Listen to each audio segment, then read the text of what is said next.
Nawas tidak bisa pidato, nggak bisa pidato. Suatu saat dipaksa pidato sama khalifah itu.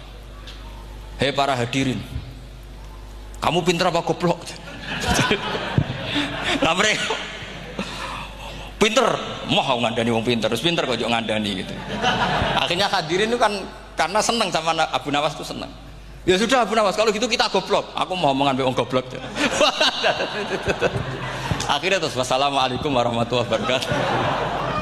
Jadi itu Abu Nawas juga bisa pidato, tapi dia tahu saja caranya menyelesaikan masalah. Jadi itu Abu Nawas. Jadi ya orangnya kacau tapi cerdas itu, makanya jadi guyonan. Sebenarnya Abu Nawas itu figur yang nyata, tapi tidak senaif yang diceritakan orang-orang di anekdot itu. Ya, beliau itu orang soleh ketika era Harun ar-Rasyid. Tapi ya tadi karena banyak cerita yang macam-macam. Ya, Abu Nawas itu, makanya ini cerita anekdot. Jadi riwayatnya agak jelas tapi lucunya jelas itu. Jadi itu. Dia itu mangkel punya tetangga profesor ahli astronomi. Adiknya itu mau iso omong tok. Abu Nawas mau pinter molak-malik omong kan masyhur itu, dia cerita hari Senin tanggal sekian lihat Abu Nawas di alun-alun mau terbang. Orang lihat semua itu Abu Nawas itu ya sudah di podium ya hanya gitu-gitu tok. Kok nggak mau terbang-terbang? Ya mau itu ya tidak. Wassalamualaikum warahmatullahi wabarakatuh. Yang bilang Abu Nawas terbang siapa? Abu Nawas mau terbang. Yang namanya mau itu ya tidak.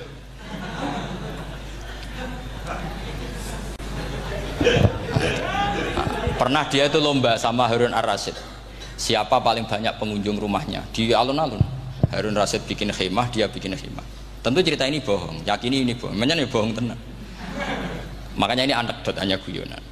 Harun ar-Rasyid karena dia raja itu ada apel, ada makanan macam-macam. Ya tentu pengunjungnya banyak. Batas akhir itu penilaian jam 12 malam. Abu Nawas tenang, satu pun nggak ada pengunjung, nggak ada makanan, nggak ada apa. Pas jam 12 rumahnya dia, kemahnya dibakar, orang ke dia semua. Dit menang dia karena jumlahnya, bahkan Harun ar-Rasyid itu datang ke kemahnya dia. Karena lombanya kan pengumpulan massa terbanyak tit jam 12. Harun ar-Rasyid pikirannya santri ya guys, sugoi jajan nggak mesti teko, pikirannya gitu. Abu Nawas pikirannya beda, jenenge ana kebakaran pasti datang. Wis dihitung biaya khemah sama hadiahnya banyak hadiahnya. Yang ahli falak ini punya ilmu yang rasional, yang pintar sekali. Dia ilmuwan bahwa bumi itu bulat-bulat. Nah saya lagi tren meyakini bumi flat nih, yo kacau nih. Mau gara-gara penjelasan sing sepihak. Nih wong nganggur. Lah wong ilmuwan kok sentimennya perkara wedi duit. Enggak boleh ilmuwan menyebut sentimen apa? Uang. Akhirnya bumi itu bulat-bulat. Jadi kalau Anda jalan ke timur terus nanti ke titik yang sama. Abu Nawas ora paham karena dia memang enggak ahli sains gitu. Suatu saat si profesor ini kemalingan, malingnya melayu ngetan. Terus minta tolong sama Abu Nawas, kejarlah maling itu. Kemana? Ke timur. Dia ngejar ke barat. Ditanya sama profesor, saya udah bilang larinya maling itu ke timur, kalau kejar ke barat nanti ketemu di titik yang sama. Jadi, akhirnya profesornya ngerti, oh ngenyek tuh. Jadi, nah khawatir saya nanti kalau santri-santri tidak pinter ilmu, terus pilihannya ilmu kayak Abu Nawas, jalan pintas tadi.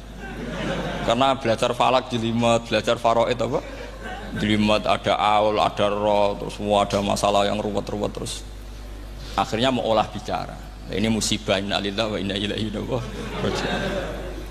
Itu tidak boleh. Quran tidak mengajarkan itu. Quran tetap mengajarkan ilmu meskipun ada nilai seninya. Ya tadi nilai seni tadi misalnya Allah mencontohkan darabawu masalah rajulan fihi syuraka. Terus kedua uniknya Quran itu begini. Setelah dipikir itu nyata-nyata lebih detail. Misalnya begini. Ketika Allah mencontohkan ba'udah itu nyamuk. Itu orang-orang kafir itu bilang gini, ya Muhammad, Tuhan Anda kehilangan stok ilmiah. Sehingga contoh itu enggak yang dahsyat tapi sekedar nyamuk. Wong nyamuk kok digawe contoh. Mbok ya contoh itu dinosaurus, tak jerapah, tak apalah yang keren itu. Mosok contoh apa? Nyamuk. Terus Allah menjelaskan innallaha la yastahi ayyadriba apa? Mathalam ma. Contoh apa saja itu ditafsiri ba'udatan fama fawqaha, entah itu nyamuk fama fawqaha atau yang di atasnya nyamuk. Maksudnya di atasnya itu fil killah atau fisighor, atau yang di atas nyamuk, yang lebih kecil ketimbang nyamuk. Sekarang saya contohkan kata Rasulullah, contoh yang kecil saja. Nggak usah bikin nyawa, nggak usah, itu terlalu mustahil. Seorang pemahat patung, terus kamu pesen, Pak, aku gaekno patung gajah, mesti muni sanggup. Tak muni, Pak, gaekno patung gajah, ukurannya ya semestinya gajah, oke. Tapi Pak, aku gaekno patung nyamuk, ukurannya ya sak nyamuk. Kira-kira sanggup apa enggak? Artinya ketika Allah gawe nyamuk itu lebih sulit ketimbang gawe gajah, apa lebih mudah? Lebih sulit. Karena nyamuk yang sudah kecil, dia punya alat kelamin, terus seberapa juga? Alat kelaminnya juga tetap harus ada lubangnya, terus seberapa juga? Temen saya malah ada yang cangkem elek bilang gini, lalu ya punya kuman, kumannya seberapa? Nah ini pentingnya ngaji akal. Kamu jangan hanya bilang, wow dinosaurus, jerapah, seru nyamuk. Nah karena orang sudah ada itibar dengan nyamuk, didatangkanlah nyamuk banyak. Sebenarnya nyamuk banyak itu mergo mangkel, gak diperhatikan itu. Terus. Lah ini saya tahadus binemat, istri saya itu sering protes. Istri saya kalau manggil saya Gus karena orang Jawa Timur. Itu sama-sama jagongan itu, saya itu tidak pati sering digigit nyamuk, ya digigit tidak sesering sampean, itu jelas. Terus saya tanya, Gus punya doa apa, kenapa tidak pati begitu digigit nyamuk? Saya bilang, karena saya sudah tahu hikmahnya nyamuk. Jadi harusnya dia sudah tidak nyerang saya, kata saya itu. Makanya ini ijazah, agak mandi salah sampean gitu. Karena tadi logika yang terbangun gitu. Kalau Allah bikin gajah, melubangi belalai gajah itu masih masuk akal. Bahkan saat kita bikin patung masih bisa. Tapi kata tadi nyamuk itu sudah kecil, harus punya usus, harus punya alat kelamin, harus punya telur. Telurnya juga detail lagi. Ini disebut innallaha la yastahyi ayyadriba mathalam ma ba'udah. Sehingga ba'udah di mata ahli tafsir, di mata ulama ini contoh yang luar biasa. Tapi di mata orang-orang yang nggak seneng mikir, kok terima nyamuk itu.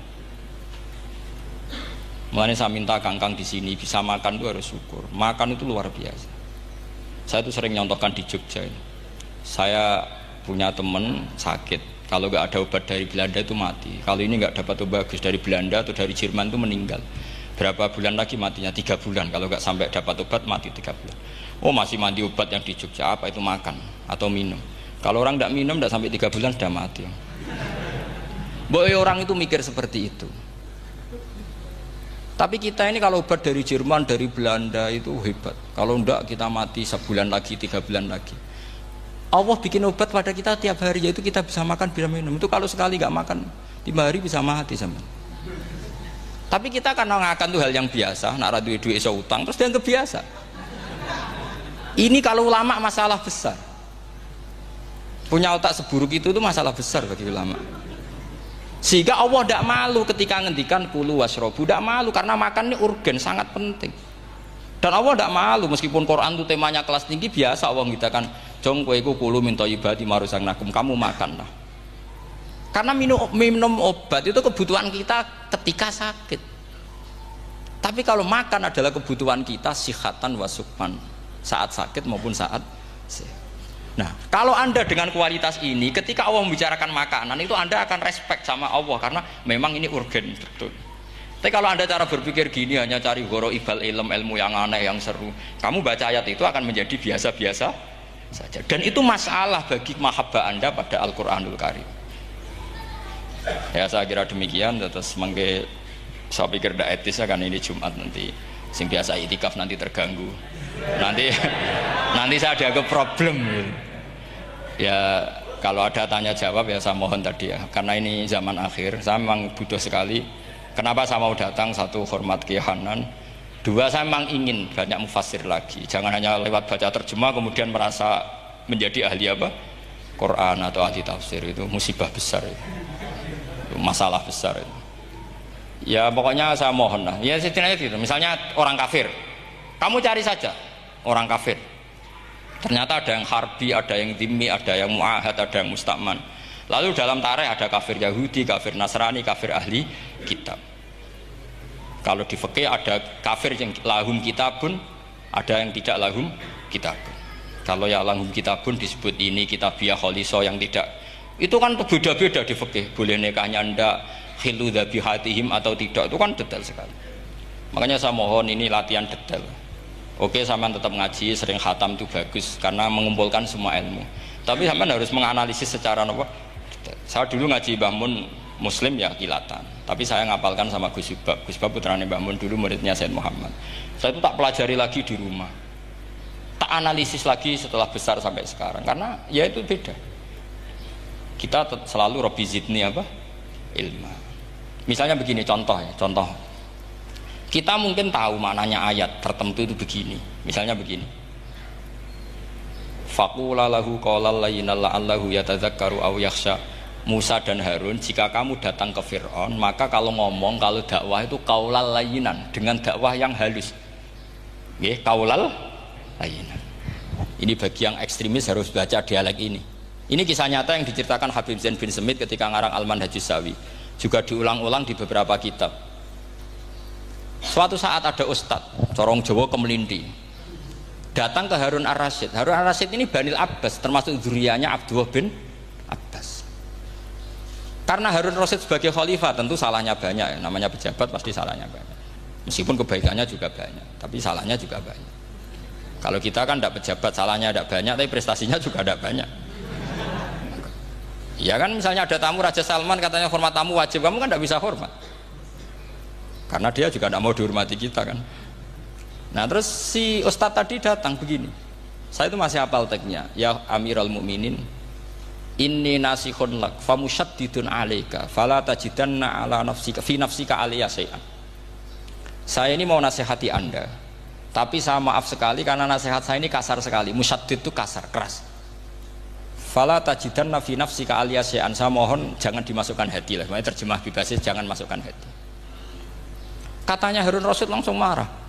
Uskut ya jahil, kamu itu ustadz bodoh. Kamu tidak boleh keras sama saya. Dia masih bantah, saya keras sama Anda karena Anda salahnya banyak. Terus apa kata Harun Ar-Rasyid? Inna wa ta'ala qad arsala man huwa khairum minka ila man huwa syarrum minni. Wa ma'adzalika qala ta'ala faqula lahu qaulal layyinan. Allah mengutus orang yang jelas lebih baik ketimbang kamu, yaitu Musa dan Harun. Musa dengan ustadz ini baik mana? Tidak, sama jawab saja. Baik Nabi Musa kan? Ilaman huwa syarrun minni. Fir'aun dengan Harun Ar-Rasyid buruk mana? Buruk Fir'aun. Itu saja masih dengan etika faqula lahu qaulal layyinan. Musa dan Harun kamu harus sopan. Ndak wae Fir'aun wajib sopan, ndak wae aku ra sopan. Lah ini sudah iktibar dari terjemah netral atau terjemah yang datar bahwa Allah ngutus Musa dan Harun ke Fir'aun dan Musa dan Harun diharuskan qaulal layyinan. Tapi menjadi energi mafhum yang luar biasa. Nak dakwai Fir'aun wae qaulan layyinan apa maneh dakwai padha-padha mukmin. Makanya kata Harun Rasyid, uskut ya jahil. Inna wa ta'ala qad arsala man huwa khairum minka ila man huwa syarrun minni. Wa ma'adzalika qala ta'ala faqula lahu qaulal layyin.